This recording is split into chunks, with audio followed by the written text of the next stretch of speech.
Okay, so it's 2:30, so I guess we'll start. Let's give us a confidence round of applause, I guess. Thank you, thank you.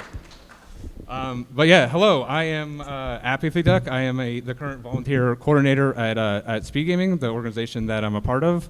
I am joined today by Synac and Synac. I've been saying it wrong for years and no one ever corrected me. I've been bothered. and Emo Saro, both longtime community members. Basically what this is, as it says kind of on the tin, just an introduction to speedrunning. Where I'm assuming for the audience knowledge out there, I'm assuming you've maybe heard of speedrunning a little bit, but you just know nothing about it, you're interested in it, want to get involved or just want to learn more about it because you see more and more on the internet.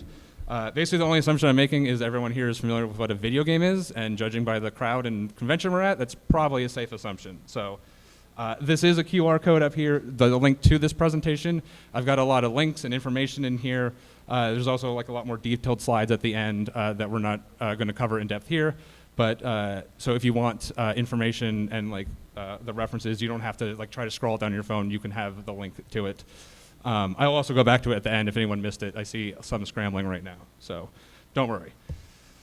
So yeah, purpose of this panel, like I said, when you're I said what you the knowledge you should have coming in. So what knowledge should you have going out?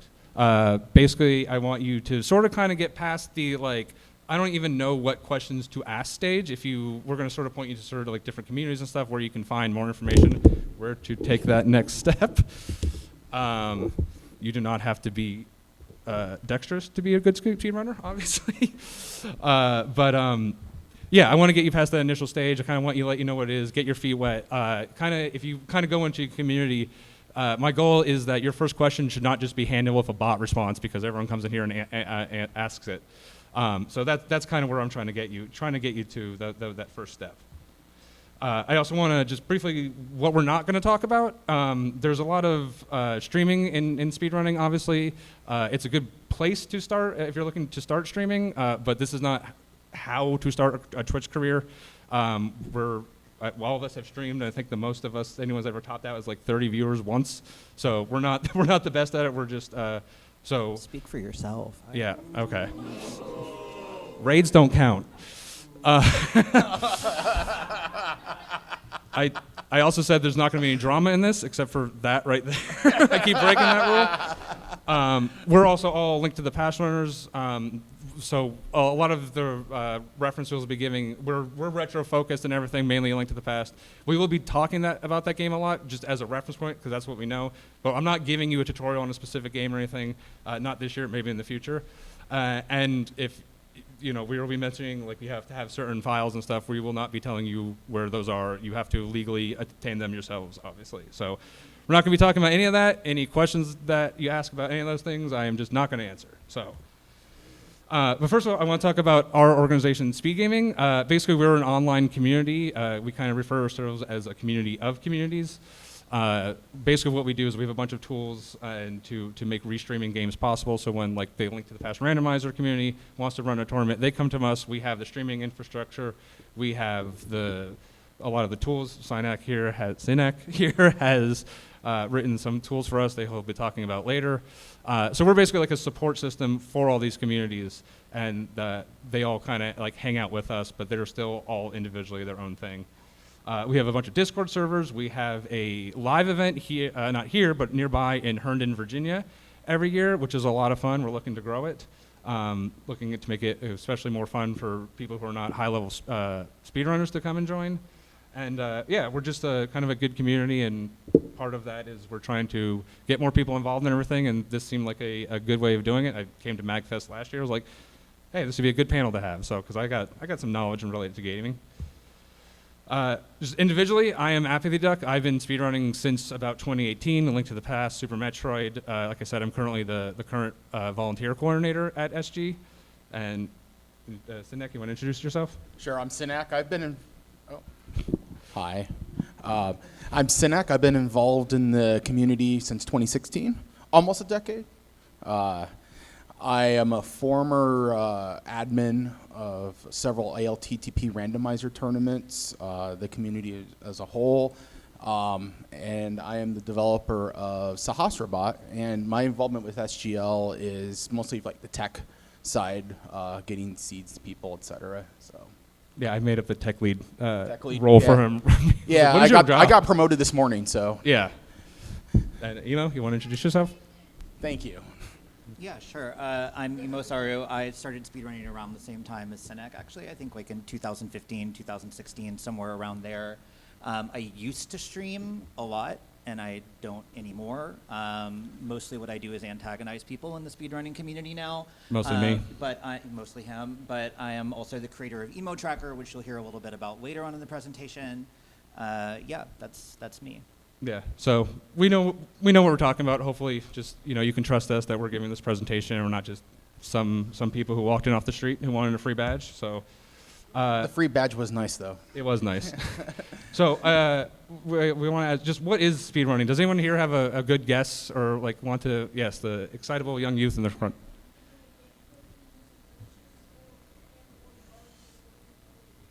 A textbook definition, but unfortunately, no, that's correct. No, I think that's yeah, actually right. Just to repeat it, what he said. Actually, I think. Did you read my presentation? Because. Oh, we got an X. Well, why are you in the intro class? You want to come up here and join us?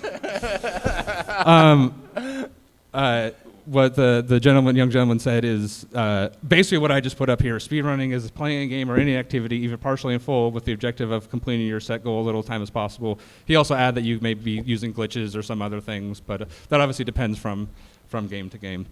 But anyways, thanks for coming. That is the introduction to speedrunning. The 8 o'clock show is different than the 7. Please take your weight persons and please try the veal. But no, seriously though, I wanted to get it out of the way because there's a lot of rules and regulations of exactly what what there is in speedrunning and everything. And I just wanted to put just go out and just play a game as fast as you want. You don't have to interact with all that. You can just do what you want to do. You don't have to engage with this.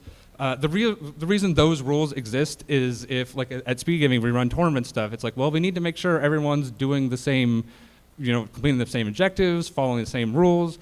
If we have a Super Metroid tournament and one person is going out of bounds and everything, and the other person is defeating the 4 bosses like God intended, or Dear Tier intended, excuse me. That's not, it's we can't oh, you won, right? Everyone has to be competing on the same rules. So that's what that's there for. But there's plenty of people in the speedrunning scene who don't really care about that part of competition. You can just, just have fun, just go fast. That's all you need to worry about. But I do want to at least, because we're doing this presentation, I want to just talk about it so you, when you see speedrun categories and stuff, you sort of understand what we're talking about. Generally, every run will obviously I'll have a game, which I didn't put up here, but it will have a game, and in that game there'll be a category, and then there'll also be a rule set with it. So the category is basically what the goal is. Some common ones are any percent or 100%. Basically, any percent is just complete the game any way as possible, as fast as possible. 100% is do all of the game. Some games have an actual percentage counters in that, so usually it'll be that. Some games, like A Link to the Past, there's not actually a counter in it. So we sort of have to define 100%, and we sort of do what's most sensible, which is do all the dungeons, collect all the items, in pretty much anything you can collect, all the hearts. There's, in Link to the Past, there's even, I mentioned Glan here, even more, setting all the flags, which is things in the back end, but it could be more complicated than that. So 100% is, depends on the game. So that's the category. What do you have to do to finish it for the run to be complete? And then the rule sets there's sort of 2 types of rules. There's the things you're allowed to do in the game. So a lot of games, again, A Link to the Past is ridiculously broken. The fact that game does not crash with the stuff we do to it is remarkable. But if you want to kind of do the speed run, that's sort of similar to how you casually played it, we have a rule set called no major glitches. There's certain things that are allowed. There's certain things that are banned. Some games might ban out of bounds or anything. You might have minor and major glitches. And again, that's just what the rules are and sort of how people want to complete the game. There's also could be meta rules involved with that as far as hey, if you're going to submit to a leaderboard, I need a video. I need to see your hands. I need, you can't cut out the audio because that's an easy way to spy. Like, there's those things as well. So those are the two main things you need to look at for any given run. So who makes these rules? Like I said, there's the speedrunning communities. Like, so every game or series, so for instance, Mega Man, all the NES Mega Mans, is one community. They share similar rule sets and everything. There might be some differences per game. But each community basically make their own rules. There's no overarching like system in place for them, and that's just the way that every community, they can set their own rules. Every community knows itself the best. They know how to promote their game. They know what's fun for them, and so you might see some, like, again online, it's like, oh, glitches aren't valid, or like they're not part of the community. The community is the one who's making their game. They're making it fun for themselves. I know there was an issue with Sunshine where they had like this incredibly long intro, and they was like, let's just make a mod to skip it because it just makes resetting so painful. And people were arguing about the purity of everything. And it's just like, it's their game. It's whatever they want to do to have fun. If you don't like it, start a new community. And that kind of goes to my second point. One game can have multiple communities, especially like a vanilla speedrun, and the randomizer communities might be different. You can also, if just a bunch of your friends like a certain game, you can make your own speedrunning community. You can make your own rules. If you're, don't go comment on someone's video that they use glitches. Go, make your own speedrun without glitches. There's nothing stopping you from doing that. So as I implied, there is no shadow council ruling all of speed gaming. If you've heard anything differently, that's a lie. And like the other important thing, like in some other like high level gaming, I think like Capcom is very involved in like the fighting game community. That's not true for us. The creators of Hollow Knight do not make the Hollow Knight any % rules. It's all completely community driven. And we make our rules for ourselves, and it's a smaller, connected community. And you may say, like I said, at Speed Gaming, we're a community of communities, but even us, we're not in charge of anyone. Communities come to us, they run their own tournaments and everything. We're just merely providing them the tools, we're giving us place to interact and all that kind of stuff, but we are not in charge of them in any way, shape, or form. So, like that said, that's all of the kind of like ticky-tack, but despite all that, I want to just address the point don't make me tap the sign, to remember the non-gatekeeping answer. Do what you want to do to have fun. The rules are a basis for comparison only if you care about the competition, either with other people or with yourself. You make your own rules, you make your own tournament, you make your own fun, become ungovernable. So, that's what speedrunning is. Hopefully that sounds interesting to you. Maybe your appetite's a little wet there. So you're now thinking, why should I speedrun? Why should I get into this? Will people think I'm a huge nerd? And yes, they will. But once again, I think we all know what we are. So there's a lot of what I like to call like highly skilled gaming types out there. There's like PvP, there's MOBAs, MMO rating is like that. Community challenges. I think there's a bunch, like even here at MAG, I think there's a lot of like challenge ROMs that people have made that you can go and, like a way to like approach a game and in a way that's skillful. Kind of like the exact opposite of like cozy gaming. Both are completely valid, but I like cozy gaming and I like being competitive. So speedrunning kind of like sits in like the center of all these things. They have like a little bit of each different type of skills. So pretty much everyone can find something in speedrunning that they enjoy. One of the interesting things about speedrunning is it's kind of both a cooperative and a competitive thing. A lot of communities, what they care about is pushing the limits of the game in general forward. So I assume a lot of people here have probably watched some Summoning Salt videos. There's the Super Mario Brothers one where they were trying to reduce each level to match the Taz as a human player. Taz is a tool assisted speedrunning. And the fact that they did it as a community, it wasn't one person sitting down and doing it. The community did it as a whole, and that was celebrated. No, So what the tool-assisted speedrun is Yeah. basically you can think about it like a recorded set of inputs that get played back. And so unlike a sort of real-time speedrun, where a human is operating the controller and trying to do all this stuff perfectly in real time. A TAS is all about going frame by frame and optimizing exactly what inputs are being pushed. Usually this is done in an emulator, and trying to figure out what the theoretically minimum possible time to complete some task is. So in the case of Super Mario Brothers, that is one of the most well-optimized runs in all of speedrunning. And the TAS is pretty bananas. And so the fact that humans have been able to approach doing what the TAS is doing now is pretty crazy.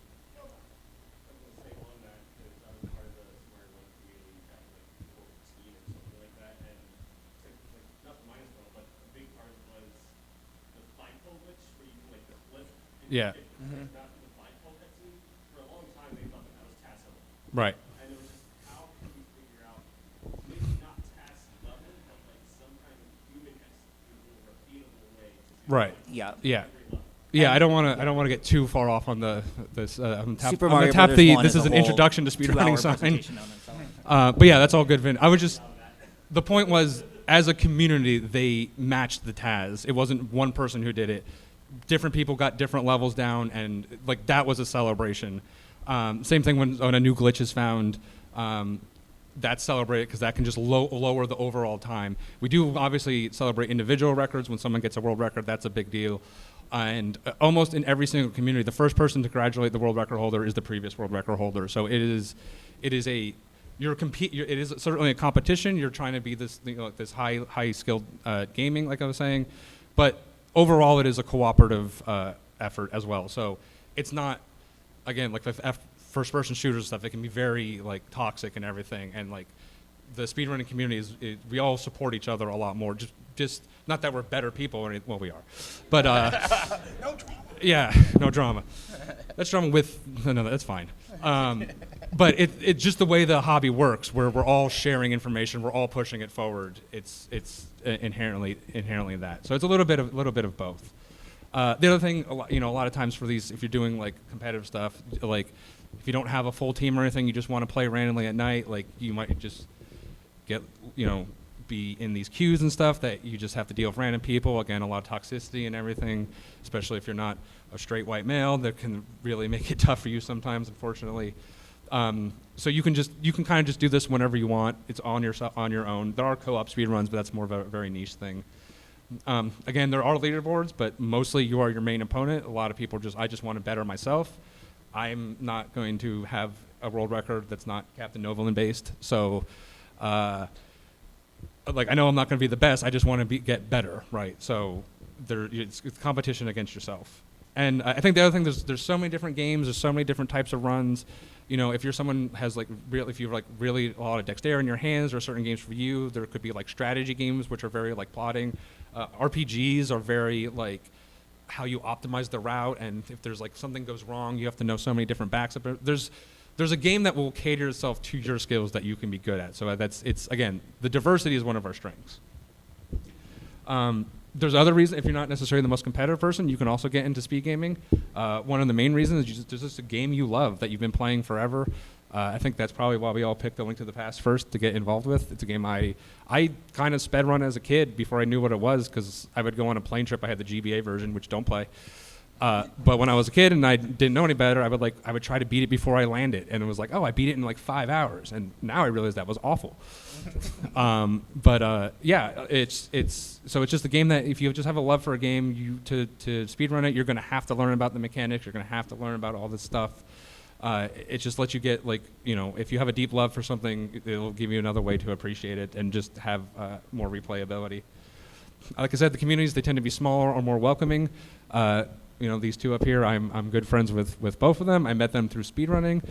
I can say, like, I've played other types. I played Overwatch for a while, and before that, it's not like I've met friends through that. It's just, it's much harder. It's a much bigger thing. You're in a queue with one of them. But because it's smaller, it's easier to develop friendships. Again, we have SGL. You can meet these people in person. So I think that's one of the strengths of it, is they're not these massive communities that it's hard to develop connections with.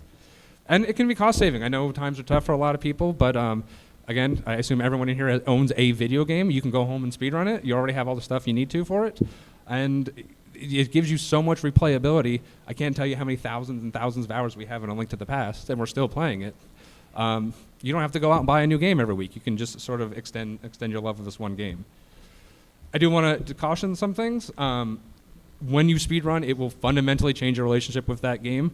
I think if I said we've all have this deep love and appreciation for A Link to the Past. If you ask any one of us about it, we'll tell you how much we hate it. Because it just, especially Aga and his RNG, we hate that man so much. But yeah, I can never re-experience that game and the joy I felt as a child. I don't regret it or anything, but if there's a game that sometimes I think people know you have nostalgia or something, you'll go back to it and it's not the same anymore. This is that to the nth degree, honestly. So it may be something you want to double check. There's some addiction patterns in it. So if you do have a problem with addiction, it can kind of become a self-fulfilling cycle. Getting PBs become harder and harder, and you try to recreate that original feeling can be tough. So many games have RNG. It's like pulling the slot machine. So if you have someone who struggles with that, that might be a reason to stay away from it. Or it could be if you start. This is one of the safer ways to deal with that as well. But I did want to bring that up. And with the no-cost thing, if you start really getting into it and you want to be competitive, you're probably going to buy some stuff. So there is that. And the last thing to mention is, it is decentralized communities. I say on Speed Gaming as a whole, we're very positive, we're very welcoming. Not every community is like that. I'm not going to mention any communities up here, but if you're thinking about getting into something and you're not sure, you can come ask me afterwards and I'll give you my honest, off-the-record opinion. But you do need to be careful. Some are great, and then I think the bad ones tend to attract a certain group of people too. So, but overall, it's a great hobby, great community. The number one rule: when you stop having fun, stop, and you'll have a great time. So that's kind of the reasons why to do it. Now, if hopefully you want to sort of get into it, and what Ima Saro is going to take care of now is she's going to tell you how to actually get started and how to get involved. Cool. So I've been told that I don't get to look at the slides because I'm too good at talking. So I'm going to sit over here and try to pretend like I can read anything that's over there or over there. Don't forget, you're so good. You take a while. So yeah, I know. Thanks. So yeah, when it comes to getting started speedrunning, there's really 3 high-level things that you need to do. Number 1, you need to pick a game that you love or that you find particularly interesting. And I want to emphasize that second bit. We all started playing A Link to the Past because it's a game that we love. And that's super cool, and that's a great way to get into it. But I also know a lot of people who play games speedrunning style, not because they actually think it's a great game or because they loved playing it as a kid, but because it's just interesting, right? Some games make way more interesting speedruns than they do casual playthroughs. You may find that a game is, like this one here, Michael Jordan Chaos in the Windy City that Apathy Duck plays. It's not a good game, but it is really interesting to speedrun because it's got a lot of really cool mechanical stuff. It's fast, and that's a lot of fun to speedrun. You're going to be playing whatever game you pick a lot. A lot, like more than you probably think is a lot, like a whole lot. So you want to make sure that there's some hook that's going to keep you coming back to that. The next thing you've got to do is try and get out there and find the community for your game. Unless you are speedrunning a brand new game that nobody has ever heard of before, see the Indie Showcase. There's probably a lot of cool options for that over there. Or one that just came out. Yeah, or that. If you're speedrunning a game that people have heard of, I can pretty much guarantee you that there is a community of people who are already speedrunning it. And it's a really great idea to go out and find those people. One, because having a little bit of competition, even if you're not serious about it, is a really great motivating factor, right? It's fun when you can say, I did this, and they go, I did this, and then you go, yeah, but I'm better than you. And then it trades back and forth. That's a lot of fun. But 2, it's a great way to source new ideas, new things to try in the game, ways to get better, right? One of the best ways to find that community, and you'll see a link to this on, I think, the next slide, is a site called speedrun.com, which is hopefully pretty easy for you guys to remember. There are a lot of different communities, as Apathy Duck said. Not all of them put their sort of defining leaderboards on speedrun.com, but most communities do. It's the default destination for leaderboards. And if you go there, you can search the game that you're interested in. You'll likely find leaderboards. You'll find a bunch of those categories he was talking about and the leaderboards for them. And what's great about that site is that there are forums and sort of documentation resources available to communities to fill out for each of those games. So even if a community doesn't use that site as their primary leaderboard destination, they probably have resources there pointing you to wherever their primary leaderboard destination is, and that's a great way to find people to help. Watching streamers who are playing the game is also a great way to get integrated into that community. I can't, I can't tell you how many times that I've had people come into my stream when I was streaming who ran a game that I was trying for the first time and made themselves known. And that was a great way to get involved, and vice versa. We all like to hang out together. I just want to let you know, if you stream Michael Jordan Chaos in the Windy City and you put it in your title, Bert Sasquatch will come to your stream, who's the world record holder and the best speedrunner no one has ever heard of. Yeah, he is. Bert. That guy is crazy. Really, actually, kind of. You can literally. It's like Beetlejuice. You can summon him. Go do it right now. Like. Yeah. The last thing that you got to do is you got to start playing your game. Don't worry about anything. Just start playing the game. If you like the game, play the game. Play it again. Try and do it a little bit faster than you did the first time. Right? This is not rocket science. Like fundamentally, what we're trying to do here is play the game faster and have a good time. So do that. However, if we move on to the next slide, I think you skipped a slide. Thank you. This is the one we were. Okay. Yeah. Sorry. So there are some things that are going to be helpful to you and in some cases required if you want to participate in certain activities. Number one, if you're going to try and figure out how fast you're playing the game and whether you played it faster, you're probably going to need a watch, something to keep time. We recommend Live Split. Live Split is sort of the go-to timer that's in use in the speedrunning community. It has a lot of speedrunning specific features. It lets you create really elaborate sets of splits to break out different segments of the game. You can customize the layout if you're a streamer, which is super cool and nice. You can do all sorts of stuff. It's a great way to start. Unfortunately, Live Split is PC only, or Windows only, I should say. But they have a web version as of a couple versions ago. And so that has like 80% or so of what the main version has. So if you are on Mac, don't worry, that's still a great option for you, or Linux if you're one of those people. That's cool too. The next thing you're going to need is a way to capture video. Video is pretty important once you want to start interacting with the leaderboards and the community, any of that sort of competition that we were talking about. There's a great piece of software that is thankfully free that can handle everything you need to do with video, and that is OBS. So OBS is open broadcaster software. It's great for recording footage. It's also great for streaming, and you can do both at the same time. What a win. Amazing community accomplishment. So start with OBS. There are some other options, but nobody will ever feel bad about starting with OBS, and usually people who use something else, it's because they have a really specific opinion on how they want that software to work. Half of them are just skins applied over OBS because it's open source. Like that's also true. Yeah. There's a number of those. If I apply a skin, I can charge money for it all of a sudden. So yeah, it's worth pointing out that for submitting to leaderboards, you need a recording. For some activities, we do have real-time races that we do, both on vanilla speedruns and some other stuff that we'll talk about later. For many of those races, live streaming is required. Twitch is a great place to be. It's sort of the default destination for these things just because it's so heavily gaming focused. YouTube is sort of on the rise. Every community will have different sort of support levels for what they expect. But in general, Twitch and YouTube are both going to be pretty acceptable. We do actually have a specific site for racing. It's called racetime.gg. This is a relatively recent thing in the community. And it's a really cool web-based racing application that lets you join race rooms for a variety of different games. People will often create race rooms, and you can find them that are public to join, and you can also do private races amongst your friends. We used to use some really archaic stuff to do this, and so trust me when I say this is much better, and welcome. I miss it. You'll be much happier for this. Now if you go to the next slide.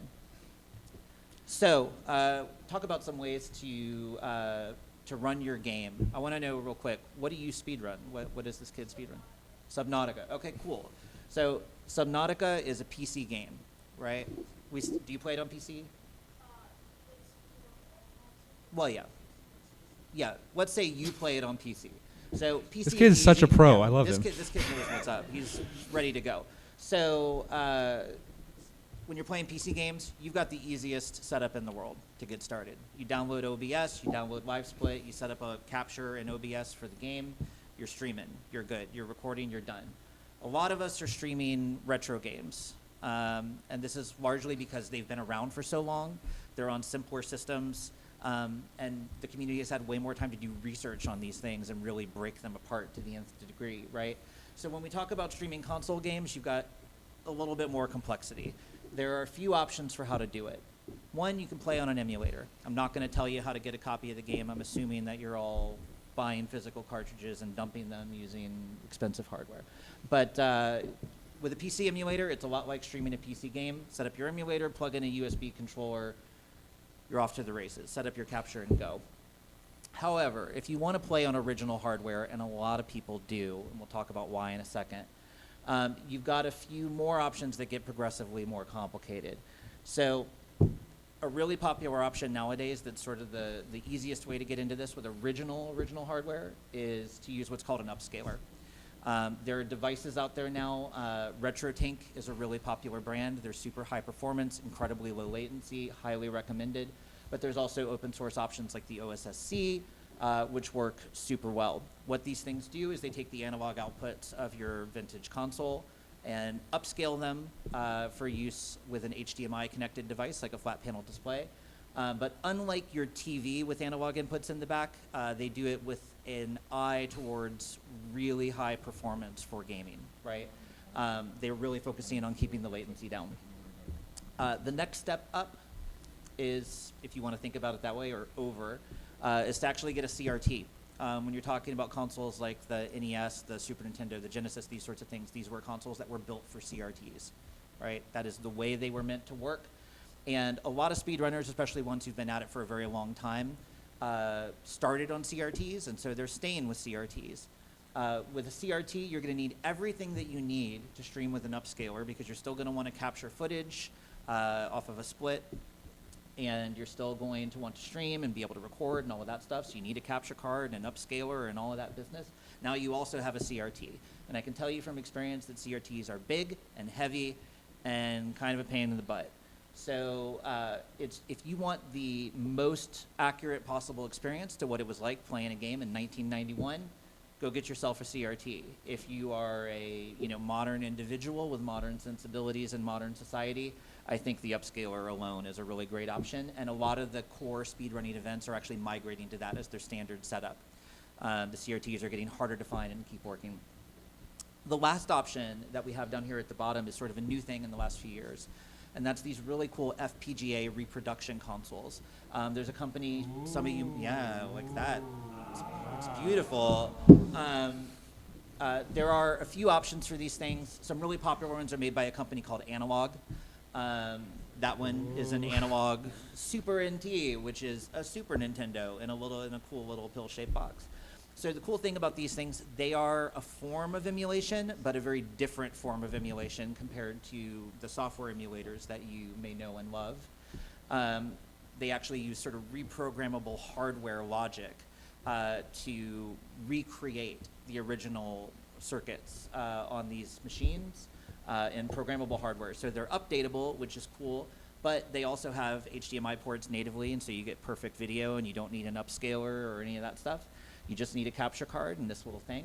But because they're in a hardware form factor, you get to use original peripherals, right? So if you're trying to run a game that has really wacky peripheral requirements, right? Like I want to run a Nintendo Power Pad game, right? I don't know anybody who runs the NES, like, what is the Summer Olympics game and like really goes ham on the Power Pad, but if you wanted to, one of these FPGA type systems or an original console is going to be your best bet. So if you move to the next slide here, I'm not going to go. We're just a little behind. So Yeah. this is basically just a comparison of those. Again, you can reference it later. And there are, we have more detailed information on all that stuff at the end. The summary version is take a look at that stuff. Yeah. See what you think might work for you. The QR code at the beginning will take you to it. Yeah, and I'll go back to that. So just to wrap up this section here, I mentioned earlier you're going to spend a lot of time with this game, right? Whatever you decide to speedrun, you're going to be in a loop on it. You're going to be going for a long time. And it's a relationship. You form a relationship with this game, and like any good relationship, eventually things might get a little stale. You might have your speedrunning midlife crisis, as it were, and typically that's when we start talking about randomizing the game. And so to talk a little bit about randomizing the game, I'm going to send you over to Senak here. Thank you. And let's give, he's a little nervous. Let's give him a big round of applause. I know he's going to do great. We all can't talk twice as long as we're supposed to during our presentations, like some people. I'm not sorry. I'm going to force you to use notes next time. So I'm going to let you all in a little secret. Randomizers, they randomize the game. No way, right? Oh. All right, so randomizers, they randomize all the things. Your item locations, how your items work, your door transitions, you name it. Somebody's probably randomized it in the game, or they're terrified to do so. What they do with a retro game, what we'll do is the program will actually like write into the ROM for the game and change how it behaves to completely change up the experience, but in a way that's reproducible, so multiple people can play the same seed and compare against each other if they want. Yeah, it's basically a patch like any ROM Yeah. hack. There's a bunch of other ROM hacks out there. We won't get too into that, but the randomization happens making the patch, and then that's applied like any other ROM hack. Yep. Randomizer communities, they tend to be separate from, but not always separate from the vanilla community. So if you're interested in the randomizer for a game that you're already speedrunning, by that chance you've probably already heard about it at that point, but if not, you just ask in that community. They can generally guide you to the community that does support that randomizer. Some benefits of randomizers are you get infinite replayability, right? Of a game that you already know and love, right? And the way randomizers are built, they generally try to keep the same essence of what the original game is like. Not always, that's not a hard rule, but Not always. not always, but generally.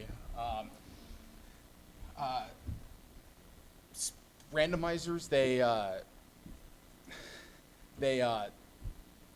The randomizer, so there'll be like a certain like logic you need to get through Yeah. the seed, and like how it relates to speedrunning is like there's a lot of like speedrunning tricks that are required to progress through a seed. So even if you're approaching it just like I just want to play this randomizer casually, you'll probably have to interact with the speedrunning seed to like if you're playing Super Metroid, like you need to know how to do a gravity jump, for example, which is a pretty easy trick to do. But there's a lot of crosstalk and with the two different communities. But yeah, so you can play them casually, or you can race them talking about as racing. well. They'll race. Kind of gives new players like the chance to get lucky, so to speak, similar to how you get lucky in poker. Sometimes you get that perfect hand, you make that perfect decision, you find that item that your opponent doesn't get. So it creates like a different dynamic than, let's say, racing a vanilla game would be like. Yeah. Yeah. So to play a randomizer, you'll want a couple things. One, you'll want your randomizer itself. They're generally web-based, or you download them. And the second thing you'll want is a tracker.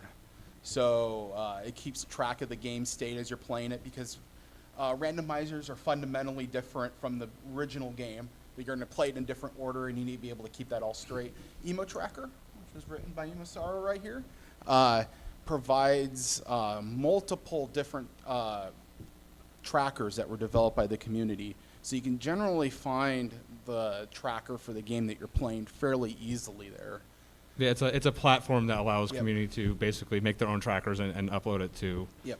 But some games do have like bespoke trackers if they have some, especially some crazy requirements. But it's similar to when we were saying before, like, as an introduction thing, start with Live Split, start with OBS, start with Emo Tracker, and then if you realize, oh, this doesn't meet my needs, once you sort of get your feet wet, then you'll be able to move on. And again, the communities are always going to be the place to point it to you. And so some examples of randomizers. Yeah. So there's a Link to the Past randomizer. That's what we play. There's a Super Metroid randomizer. Was I Link to the first random? That was kind of where it got started, wasn't it? No, Super Metroid Randomizer actually predated it. Oh, really? Yeah. And I think the Pokemon randomizers were even before that. Yeah. Yes, There is a Breath of the Wild. That is. There's randomizers for almost everything, and if there isn't, well, we'll get into that. But there's also like a Super Metroid Link to the Past combo randomizer where you like shift between the two games, and there's also a randomizer where you also shift between the original Legend of Zelda and the original Metroid. So it's like There's four all- games in one. There's all four now in Yeah, one. So it's crazy what people have developed. the amount of people who have that skill level is, I think Aussie. I think that's it. And there's a lot of randomizers that are available. There's this, it's the big list of video game randomizers. It's that link there at the bottom of the slide. Has a list of every randomizer that at least has been submitted to that sheet. Yeah. So, But Sinek, what if there's a game that I like that doesn't have a randomizer yet? I mean, you can make it. So, yeah, there's a bunch of stuff you can do without necessarily being a runner. Sinek is one of the best examples of that. So just going to start talking about some of the other things in the community you can do. Yeah, so communities are always looking for people to help, right? Even if you're not a speedrunner in and of yourself, they always need people. They need people that can commentate on their races, help administer tournaments, track, help find glitches. Glitch hunting's a big deal, right? If you ever want something named after you, glitch hunting's a good way to go about it, right? Special shout outs from the links back to Yuzuhara, which we had to start coming up with creative ways to name glitches because we can't just say the Yuzu glitch because they're all him. Yeah. So special shout outs to him. And for Super Metroid, Hodarubi, another very popular Japanese runner, he's found so many things. And a lot of randomizers, they're open source. So if you're a developer or you know how to write software, you can get involved in their community and help them create new features for their randomizers to even bring more value out of it, right? Yeah. Or you can look at Tazzing, like we mentioned. We sort of explained what that was before. That's another way. A lot of these glitches are found from Taz, as Jim Bro was saying before. A lot of stuff was Taz only. Specific for Super Mario Brothers, that almost happens in every game. There's so much stuff on Link to the Past where like Taz only, and people are doing it constantly now. Full Happy in Super Metroid was a Taz only that I'm terrible at and I can do. So there's a lot of stuff, but you know, all that requires coding. What if you don't have any coding skills? What else can you do? You can be a tracker, a commentator. At Speed Gaming, we need Gaming. when we put on these things, we need people to commentate. We need people to track because the viewers need to know what's going on too. So if you're good at speaking and if you have like at least a decent understanding of the game that's being played, you know, you're qualified to be a commentator. So, Yeah. Yeah. And helping out with a minute. There's a ton of stuff to do, and especially if you're interested in, again, shameless self-plug. If you're interested in some of those things, Speed Gaming is the best place to come and just get your feet wet. And like we're sort of retro focused. We have there's occasional modern stuff, but generally more retro. But we also there's a ton of community people will point you in the right direction. But why don't you talk a little about what exactly you've done? Yeah. So so I've been in the Link to the Past randomizer community since 2016, which is about when it started. That's when the randomizer came out. Later on, there was a need.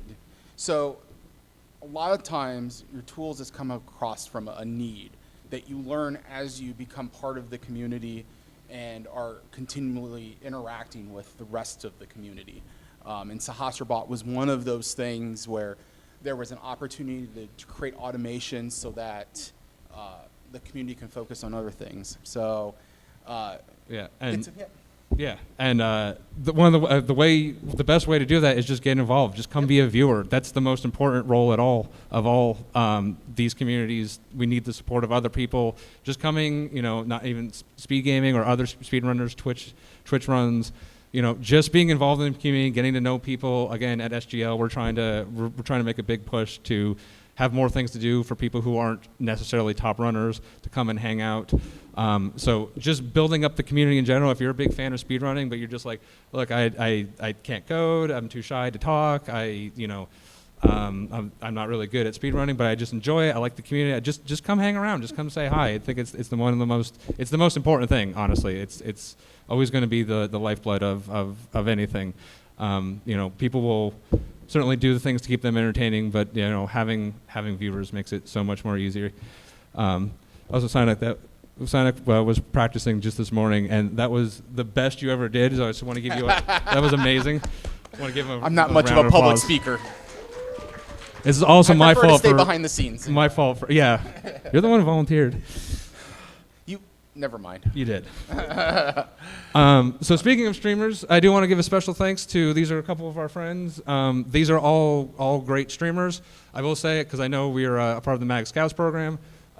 Their streams they are focused on content for adults. So I mean, not that there is anything risque or anything, but they will sometimes say a word that a child should not hear. So if any parents out there, if you want to look into them, can give them a review. But they're all great people. I would trust them to take care of my child that I don't have. But All great. I have more information about all of them at the end, and they all let me have some easy production value by letting me use their emotes. So if you like any of these emotes, you go subscribe to them, go check them out. They're also great introduction because they're not constantly speedrunning, so it's not like you're just getting in the deep end of it. If you just kind of want to get your toes just a little bit wet, they're great people, and they'll point you in the right direction as well. So thanks to all of them. And like I said, we have a special announcement actually. I said we do have our live event here every year, and we're actually using MAGFest to announce the 2025 dates that we just came up with. So you're seeing this first. This is the first anyone seeing it. Will be October 23rd to 26th here in Herndon, Virginia. More details to come. There is our website, sglive.speedgaming.org. There's a link to the Discord on there as well. You can come yell at Ninjenbro for not doing anything. And shameless merch plug. Shout outs to our newest staff member, Nukes, who is working with Tantrum now. Again, a link there, but come take out that we shamelessly stole from Author Blues right there. So shout out to his video game shirt. You can now get the off-brand video game shirt. But yeah, that's kind of it for the main part of it. I wanted to make sure we had enough time for questions or anything. And if we don't have a lot of questions, I got some other stuff I can potentially talk about. But again, if you want to come out and try some stuff, feel free. So yeah, any questions? Yes, sir. I've heard people talk about games that are good or bad to speedrun, like abstractly. When people say that, are they talking about interest or about gameplay, or what does it mean to be a good game to speedrun? So the question was, and we kind of referred to this before, about there's good and bad games to speedrun, versus, which is something different than just good and bad games in general. And the question was just like, what does it mean to be good to speedrun? So what it means to be good to speedrun is, again, like, as we mentioned, you're playing this game over and over and over and over and over again, right? If that's not fun, right? If there's not like interesting mechanics or like there's a mechanical challenge to it, it's going to be very simple. There's a meme speedrun, great game, and no one yell at me this because it is a great game, Mega Man Soccer. But it's a sports game. The only way to play it fast is to score one goal and then never let a goal happen again. And there's like a way you can set it up where you just go to the corner and the AI just loops it over. So literally the speedrun is scoring a goal, and then one of our friends, Fred Coughlin, who's a Z1, also he wrote Z1R too, Yes, I yeah. believe. He has a stream where he does that and he just eats a sandwich on stream, and that's a speed run. So that's a bad speed run. Great game. I love Mega Man Soccer. No one ever speak badly about it. If anyone wants to know, I'll show you the secret spot afterwards that even Fred didn't know. I showed the world record holder something in Mega Man Soccer. But and the exact opposite of that is Michael Jordan Chaos in the Windy City. Another shameless plug. I will be in the marathon Saturday night, well, Sunday morning, like 1:45 a.m. running that. So come check that out. That game is the exact opposite because it is like, though I always joke that whoever made Michael's animations finally crafted these, like, took all this time, and then they gave it to Tibor the intern to do the level design because it's all this isometric and the edges aren't in the right place. And it's one of those games that, like, you can run really fast, but there's no way you can process what's happening off screen before you see it. So, like, you're doing all these weird, like, jitter motions casually. But speedrunning, I've memorized the game. I just jump here, and it kind of flows together beautifully. It's really ridiculous. So that's kind of what was good. You know, there's completely different between good games and bad games to speedrun. If I could add one thing to that. Yeah, sure. Too. Anyone can jump in. I think that one of the things that will instantly make a game really bad to speedrun is if it's unreliable in response to input, right? So I wouldn't even say, because there's meme speedruns like that. Like, there are. But at a high level. As a general rule, right? If a game responds consistently to inputs, right? There's a chance it's going to be a pretty good speed game because that means you can optimize it, right? You can get better at doing the inputs. When you have something that's unreliable about the inputs, that's when it starts to get really punishing. A game with too much, he mentioned RNG earlier in the presentation, that's basically randomness, right? Random stuff that happens that we can't control. Sometimes we find out it's actually not so random and we can control it, but you know, that can be another thing. If a game is just nothing but randomness, right? That's not a particularly fun speed run. It's something that ends up being a little bit more of a lark that you do every once in a while because you're not in control of whether you can go fast or not. You're just sort of hoping for the good luck. the last thing I would say is that what makes a good speedrun is also really personal, right? For Yeah. me, I love JRPGs. I love the Final Fantasy series, except the last few. But I like the old Final Fantasy series. And, but I would never speedrun one of those games. I would sooner, like, walk away from, I'd become a Luddite and just walk into the woods before I would ever speedrun one of those games, right? Because they're long, and it's, so much of the optimization is so detailed and so precise over 7 hours, right, in some of these cases. For me, that's a bad speedrun. For some people, they don't like to speedrun anything that takes longer than 5 or 10 minutes. Link to the Past is an hour and a half in the sort of main category, right? So find what's good and bad. There's also that personal component. Yeah, I might add. Hopefully, I'm planning on giving this presentation more and more. But maybe I'll add one of those like quadrants where it's like good game, bad run, bad game. Like, there's like Captain Novoland, bad game, bad speed run. Yeah. Michael Jordan, bad game, good speed run. Super Metroid, good game. I think Super Metroid's like the quintessential speed run, right? I'm running that at MAGFest poorly, very poorly. But it's just such a good game, and like. It almost gets better when you speedrun because like Samus has all these like mechanics that you didn't even know about, and it just kind of flows together beautifully. So I don't want to spend too much time. You have another question here. So, what's one speedrun that you enjoy watching? That I enjoy watching. I'm not the biggest watcher of speedrun. I'm a bad community member like that. The ones that I enjoy watching are the ones I like doing. So I don't really watch anything that's. I guess the one I would say, I think the like JR, we had one of our friends, Mutsky, is the former or current world record holder in like a lot of the Final Fantasy games. Those are this is heresy. I don't like Final Fantasy games, but like those are interesting runs to watch because it's just like there's so much he has to know. Like that mechanically, it's not even that difficult. There's a famous clip of him running Final Fantasy IX after he'd been running it. He'd been running it for years, played it since he was a child, and he didn't realize that like there was a bar on the bottom you're supposed to match your timing to. He thought you just had to go on the screen. He's like, I've been playing this game for 20 years, and I never knew that. Yeah. And he's like, but that's because it's not a dexterous speed run. It's a speed run that you have to like memorize all the menus. Like there's so many things that can go wrong. It's like, oh, I got high rolled on this hit, so now I have to use the potion. But if I use the potion, I won't have it later. So I got it. Like it's like you're like kind of putting this like puzzle together, and. So I would say, I guess that like those JRPGs, I don't think I'd ever want to run it. One of my favorite games is Super Mario RPG. I considered running it, but again, it's just so much like you have to memorize menus, and it's like in a different language, and I'm like, I'm good. Yeah, I've never hit 100 super jumps, so like. Yeah, that list of runs too, it evolves over time, right? So when I first got into speedrunning, my favorite thing to watch. We have 8 minutes, just FYI. Yeah, no, I know. Was Ocarina of Time speedruns. There was a lot of really, really cool stuff that you had to do, and you're wrong warping all over the place and doing all sorts of stuff. Eventually, the run got so fast, right, that it's actually not very interesting to watch anymore. It's really amazing what they've done, but these things evolve. And I actually think that if there's a game that you love from like a just ongoing evergreen watching standpoint, the randomizers are actually really interesting for folks because it's different every time.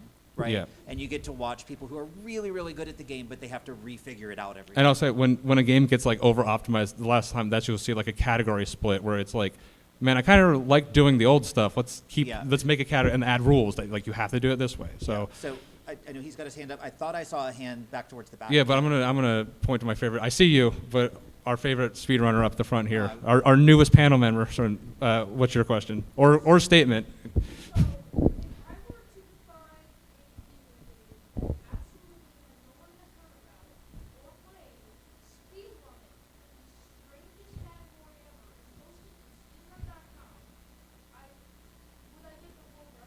Yes. Yes. Yep. So you will also be made fun of relentlessly. I will tell you that you will get the world record, and a week later, a very nice man whose picture you saw called Author Blues is going to come and run that game and take the world record from you. Yes. And he will brag about it on Twitch. Like I said, there's ways to summon Bert. That's a way to summon Author Blues. So I want to make sure we get. And that is the one time we suspend our no bullying rule. We will make fun of you for that.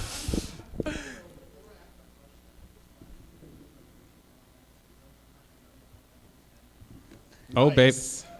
Yeah, we'll get all of our plugs in. We have a Ninja Bros running Friday at 11 p.m. All Dungeons Randomizer. You say Final Fantasy 10 tomorrow. What time? 7 a.m. Wake up nice and early and watch that for 15 hours probably. It's true. Yeah. Sorry. What is your question? So as I keep keeping up.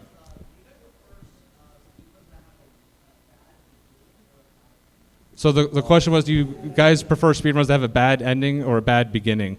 I would say, so I'm going to use A Link to the Past for this as a perfect example, because there's times when it has both. We've played it so, like, despite the fact that there's like these incredibly glitchy categories and everything, even the really glitch categories still have to go through escape, and I've done that thing so many times. Every time I do it, I literally just start screaming into the microphone. So it's like it has this bad. So it's like resetting is almost like I don't want to reset, which is kind of good because it forces you to finish the game and get all the kind of practice. Also, I should say, yeah, I mentioned it, bad beginning or bad ending was the question. And so there was one. So it has that. So that's rough. And then there's another one. I was sort of the All Dungeons connoisseur for a while. There was a tournament, and someone asked me to make a tutorial especially for them, and that went off the rails. But in that one, Aga 1, which is the big RNG moment, is literally right before. So you have Aga 1 and then Ganon right at the end, and it's two sources of RNG.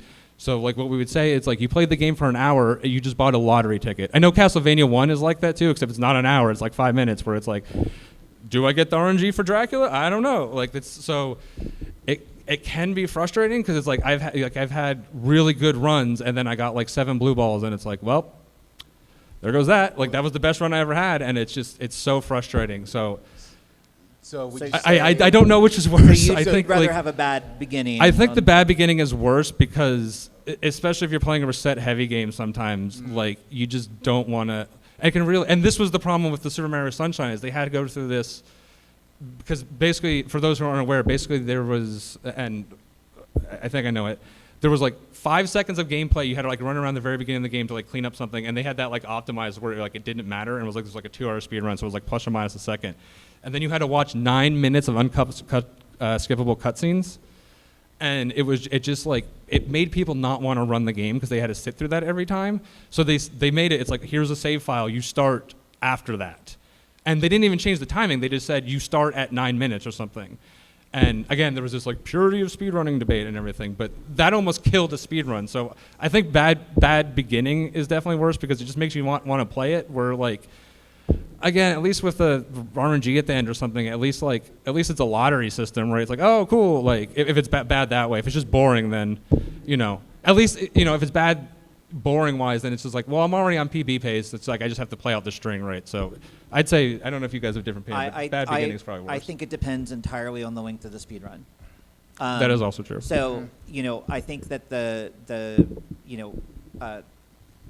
there's a really amazing, talking about bad games with actually also bad. We have 2 minutes. Was there any other speedruns. questions before? Yeah, if we have one other question, we can try and sneak in. Does anyone else have a question that we want to address?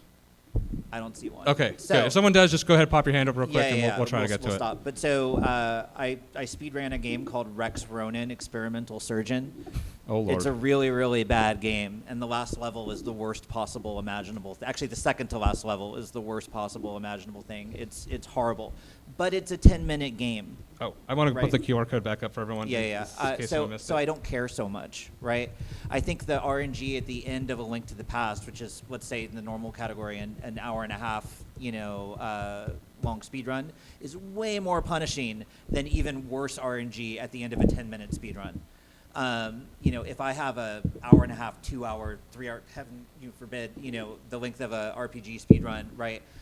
Oh man, I prefer a bad beginning because I'd much rather reset 5 times and then know I'm going to have at least a fun time, for the next few hours. I think it just depends. The worst thing is having all the RNG right in the middle of the run, and it's a pretty long run. That is all. Yeah. So I think we can all agree. Zelda is bad all over. Don't run speed. Yeah. So I think that's it. We're getting the wrap it up B from behind the flashing light. So thank you for joining us. So I am going to be here all weekend. I got on my runs and stuff. So if you guys, I'll be in the arcade and stuff practicing. If you have any questions or anything, or you want to talk or anything else, we can talk right now if you want. Or if you do, the easiest way to get in contact with me is to just get this link. I have the SG Discord linked in there, and I'm just Athlete Doug. I have the. If you go to announcements, it was me announcing all this MAGFest stuff. So you can just DM me there. The other thing is I do have a feedback on this. This is actually the first slide. Please give feedback on this. Again, I want to give this to. I want to keep doing this at MAG. I want to start doing it for other people. Again, I'm just trying to increase people in speedrunning in general. So any feedback, anything that would help me improve it would be much appreciated. And thank you so much. And one more round of smiles for Sinek here.